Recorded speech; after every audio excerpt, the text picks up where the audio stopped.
I welcome back all my dear students of 10 plus 2 history. Today we will be doing source 2 of chapter 2 Kings, Farmers and Towns of your 10 plus 2 history textbook Themes in Indian History part 1. Source 2 का जो base है वो अर्थशास्त्र है बेटा। अर्थशास्त्र एक book है जिसका मेजर पोर्शन चाणक्य या विष्णुगुप्त द्वारा लिखा गया है and we have studied it before that. Chanakya और Vishnugupta was the prime minister in the administration of Chandragupta.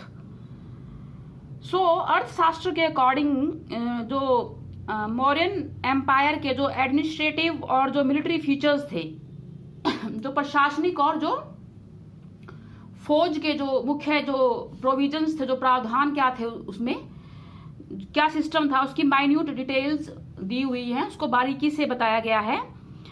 इसमें एलिफेंट्स को कैप्चर करने का जो मेथड है, जो स्ट्रेटजी है, उसके बारे में डिस्कस किया गया है। और elephants were the key component of the Mauryan military. जो मौर्यन एम्पायर की जो मिलिट्री थी, जो सेना थी, हाथियों की, उसमें एक मुख्य भूमिका रहती थी। Guards of the elephant forest, जिन जंगलों में हाथी पाए जाते थे बेटा, वहां के जो वन रक्षक होते थे, assisted by those who rear elephants, और उनकी असिस्टेंस, उनकी हेल्प कौन करता था? जो एलिफेंट्स को पालते थे, जो रियर करना, पालना, जो एलिफेंट्स को पालते थे। Those who enchain the legs of the elephants, और जो एलिफेंट्स की पैरों में जो है जंजीरें बांध कर रखते थे। Those who guard the boundaries, जो जंगल की बाउंड्रीज की रक्षा करते थे।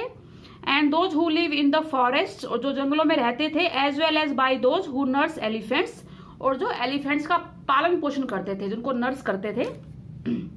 ये सारे लोग जो थे वो एलिफेंट फॉरेस्ट के गार्ड्स की जो है वो हेल्प करते थे। विद द हेल्प ऑफ 5 और 7 फीमेल एलिफेंट्स, और इनकी हेल्प जो है, जो मादा हाथी भी करती थी। In tethering the wild ones, tethering होता है बांधना, जो जंगली हाथी होते थे उनको बांधने के लिए मादा हाथियों का भी इस्तेमाल किया जाता था। And trace the whereabouts of the herds of elephants. Whereabouts मतलब कहाँ पर मिलेंगे हाथी, जो है हाथियों का झुंड, हर्ड कहाँ मिलेगा, इसको ट्रेस करने के लिए वो क्या चीज करते थे? They followed the course of urine and dung left by the elephants. जो हाथियों का मलमूत्र देख कर भी कहाँ कहाँ है, उसके अकॉर्डिंग जो है वो फॉलो करते थे, उनको ट्रेस करने की कोशिश करते थे। According to the Greek sources, the Mauryan ruler had a standing army of 6,000 foot soldiers. जो मौर्यन शासक था, जो ग्रीक सोर्सेज हैं, ग्रीक सोर्सेज बेटा मेगास्थनीज की राइटिंग है mainly. Megasthenes was the Greek ambassador.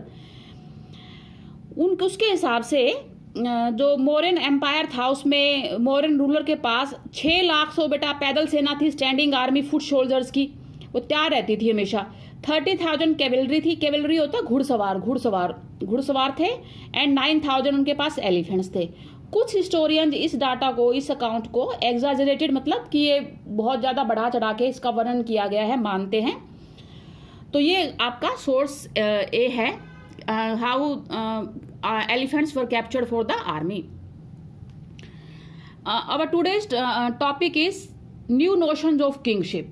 हमने देखा मौर्यन एम्पायर के अंदर जो रूलर था, जो किंग था, उसके अलावा जो है और भी नई नई परिभाषाएं, नई नई नोशंस, कंसेप्ट्स आए।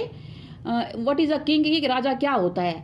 साउथ का एग्जांपल लिया गया इसमें पहले, कि साउथ में जो चीफ्स एंड किंग्स थे इन द साउथ, वो किस तरह का उनका मतलब सिस्टम था। The new kingdoms that emerged in the Deccan and further south. जब हम दक्कन के पठार की तरफ जाते हैं और नीचे जाते हैं, जो नए नए वहां पे राज्य उभर कर सामने आए, जिसमें including the chiefdoms of the Cholas, Cheras and Pandyas in Tamilakam.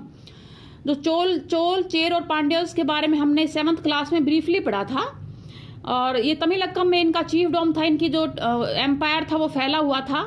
और तमिलक्कम जो है पुराने तमिल नेशन का नाम है, जिसमें parts of present day Andhra Pradesh, Kerala और तमिलनाडु, जो वर्तमान के आंध्र प्रदेश, केरला और तमिलनाडु, उसके कुछ हिस्से आते हैं। It prove to be stable and prosperous. ये एक मतलब स्टेबल था, स्थायी था, इसकी स्थायित्व था इसके अंदर, और प्रॉस्परस, और यहाँ खुशहाली भी थी। ये एक टिपिकल एम्पायर की तरह नहीं था। चीफ डॉम्स क्या होते हैं? Chiefs and chiefdoms. एक चीफ जो होता है उसमें उसके पास काफ़ी पावर्स होते हैं, काफ़ी पावरफुल होता है, बट उसका जो पोजीशन है वो जरूरी नहीं कि हेरिडिटरी हो। जैसे किंग का तो हेरिडिटरी होता है ना, राजा का बेटा राजा बनेगा, वो वंशानुगत होता है, लेकिन कोई जरूरी नहीं कि चीफ की जो पोजीशन है वो हेरिडिटरी होगी, वंशानुगत होगी। ही डिराइव सपोर्ट फ्रॉम हिज किन फॉल्क। किन फॉल्क होता है बेटा जो उसके ट्राइब्स के जो मेंबर्स हैं, किन फॉल्क जो उसके जो जनजाति, जिस जनजाति का वो चीफ है, जो उसके मेंबर्स हैं, उसको मतलब एक तरीके से भाई बंधु के सेंस में लिया जाता है, उनका उसके पास सपोर्ट होता है, चीफ के पास उनका सपोर्ट होता है। हिज फंक्शंस में इंक्लूड परफॉर्मिंग स्पेशल रिचुअल्स। उसके क्या कार्य होते हैं, उसका रोल क्या होता है? अनुष्ठान करता है, खास अनुष्ठान करता है कुछ। लीडरशिप इन वॉरफेयर, युद्ध के दौरान वो नेतृत्व प्रदान करता है। एंड आर्बिट्रेटिंग द डिस्प्यूट्स, आर्बिट्रेटिंग होता है फैसला करना, और जो विवाद होते हैं उसमें मध्यस्थता करता है, बीच बचाव करता है। He receives gifts from his subordinates, जो उसके नीचे काम करते हैं, जो उसके मातहत कर्मचारी होते हैं, वो उसको उपहार ला के देते हैं। लेकिन जब किंगशिप थी, जो प्रॉपर किंगशिप होती है ना, उसके अंदर टैक्सेस देने पड़ते थे किंग को, लेकिन चीफ के लिए they bring gifts. And he often distributes these among his supporters, और ये गिफ्ट्स जो है चीफ अपने समर्थकों में बांट देता है। Generally there are no regular armies, जैसे एक स्टैंडिंग आर्मी है मौर्यन एम्पायर के अंदर, एक सेना हमेशा तैयार रहती है, लेकिन चीफ डॉम्स में कोई रेगुलर आर्मी, नियमित सेना नहीं होती थी। एंड ऑफिशियल्स, और जैसे मौर्यन एम्पायर का एडमिनिस्ट्रेशन इतना विशाल था कि एक अलग से ब्यूरोक्रेसी रखनी पड़ी थी, पूरी मतलब उसकी संरचना एक जटिल संरचना थी, एक कॉम्प्लिकेटेड जो था उसका स्ट्रक्चर था। बट ऐसे कोई ऑफिशियल्स जो हैं वो चीफ डॉम्स के अंदर रिक्वायर्ड नहीं होते हैं। ये चीफ और चीफ डॉम्स के बारे में है।